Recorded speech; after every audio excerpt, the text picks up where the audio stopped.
सुनना ज्योति सुनाना मऊहा भी ने बराबे हो डीजे संदीप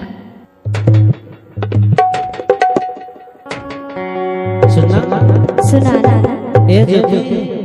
काई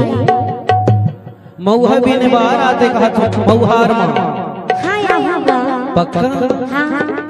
टुकनी रख के आओ ले आ जा डोंगिरी पहाड़ मावो डोंगिरी पहाड़ माया डोंगिरी पहाड़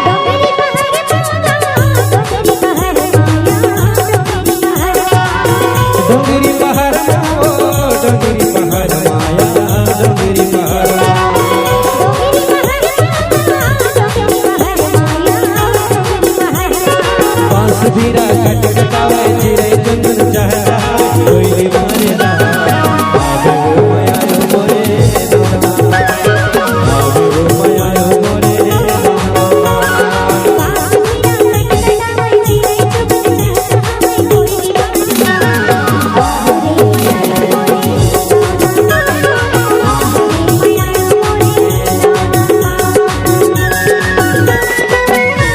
डीजे संदीप